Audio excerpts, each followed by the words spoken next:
ગીર સોમનાથથી સમાચાર કોડીનારના દરિયાકાંઠાના ગામોમાં ધોધમાર વરસાદ વરસ્યો છે। 2 ઇંચથી વધુ વરસાદ ખાબક્યો। નીચાણવાળા વિસ્તારોમાં પાણી ભરાઈ ગયા। કાજ ગામમાં રસ્તાઓ પર વરસાદી પાણી વહેતા થયા। પાણી ભરાવાથી વાહન ચાલકો રાહદારીઓ પરેશાન।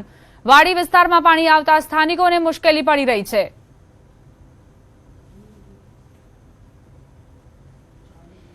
ગીર સોમનાથમાં વાડી વિસ્તારમાં પાણી આવતા સ્થાનિકો પરેશાન થઈ રહ્યા છે। પાણી ઓસરી નથી રહ્યા, જેના કારણે દરરોજ સમસ્યાઓમાં વધારો થઈ રહ્યો છે। કારણ કે ગીર સોમનાથમાં છેલ્લા 4 થી 5 દિવસથી આ જ પ્રમાણે મેઘમહેર જોતા ખેડૂતો રાહ જોઈ રહ્યા છે કે હવે ક્યારે મેઘરાજા વિરામ લે, કેમ કે ખેતરોમાં જે પાણી ભરાયા છે તે પણ નથી ઓસરી રહ્યા। બીજી તરફ સતત વરસાદ વરસી રહ્યો છે। રહેણાંક વિસ્તારોની વાત કરીએ તો ત્યાં પણ પાણી ભરાયેલા છે।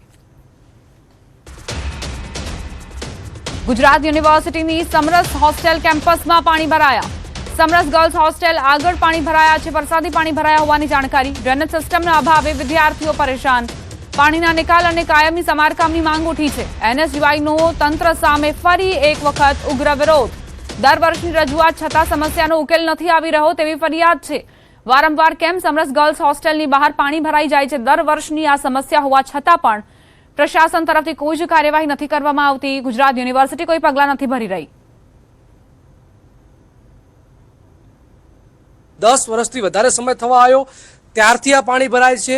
યુનિવર્સિટી પ્રશાસન, એએમસી અને સમરસ પ્રશાસન ત્રણેય એકબીજા ઉપર તાળી આપે છે, એકબીજા ઉપર ઢોળે છે કે ભાઈ અમારામાં નથી આવતું, સમરસમાં આવે છે, સમરસ એવું કહે છે કે યુનિવર્સિટીમાં આવે છે। એટલે આ ત્રણેયના જે એકબીજાની હાથ તાળીમાં ભોગ વિદ્યાર્થીનીઓ બની રહી છે। વિદ્યાર્થીઓ વર્ષોથી આ પાણી ગરકા ઘૂંટણસમાં પાણીમાં ચાલીને બહાર જવું પડે છે। ગયા વર્ષે રજૂઆત બાદ આ રસ્તો ખોલવામાં આવ્યો, પરંતુ હજી અંદર પણ આટલું પાણી ભરાય છે। દર વર્ષે આવી રીતે જ થાય છે અહીંયા। તો પછી મચ્છરો થાય ને લાગે બીમાર રોગચાળો થવાની શક્યતા રહે? અરે થોડી વધારે પાણીને બાબતે મચ્છર તો થાય જ ને, એટલે બીમાર પડી જ। તો નિકાલની વ્યવસ્થા થવી જોઈએ એવું લાગે છે તમારે? આવડા જ્યાં પાણી ભરાય છે ત્યાં થવું જોઈએ, રિપેર થવું જોઈએ।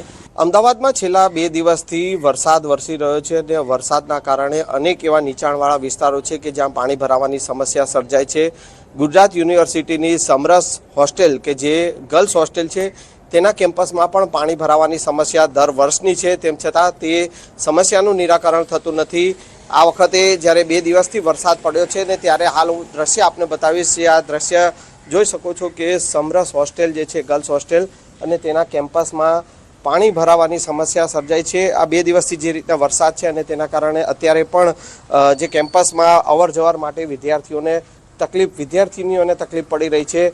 600 જેટલી વિદ્યાર્થીનીઓ આ હોસ્ટેલમાં રહે છે અને આ જે રીતે દર વર્ષે આ રીતે પાણી ભરાવાની સમસ્યા સર્જાય છે તે પાણીના નિકાલની કોઈ પણ પ્રકારની વ્યવસ્થા નથી। હોસ્ટેલ સંચાલકોએ બાજુની તરફ એક દિવાલ તોડી અને વિદ્યાર્થીઓને અવર જવર માટેની વ્યવસ્થા કરી છે। અત્યારે પણ આપ જોઈ શકો છો કે એ દિવાલ તરફથી જ વિદ્યાર્થીઓને અવર જવર કરવાની ફરજ પડી રહી છે। એટલે કે આ કેમ્પસમાં પાણી આ રીતે ભરાય છે અને એ પાણી ભરાવાના નિકાલની કોઈ સમસ્યા નથી, સમસ્યાનો ઉકેલ નથી આવતો અને તેના કારણે મુશ્કેલી જે છે વિદ્યાર્થીનીઓને થાય છે। સાથે સાથે આ પાણી ભરાઈ રહેવાના કારણે મચ્છરોનો ઉપદ્રવ જે છે તે થતો હોય છે અને રોગચાળાની પણ સમસ્યા થતી હોય છે। તેમ છતાં આ પાણીના નિકાલની કોઈ પણ પ્રકારની વ્યવસ્થા નથી અને આજે પણ જ્યારે 2 દિવસથી વરસાદ છે અને તેના કારણે આ પાણી ભરાવાની સમસ્યા જોવા મળી રહી છે। સંજય ટાંક, ન્યૂઝ 18 ગુજરાતી, અમદાવાદ।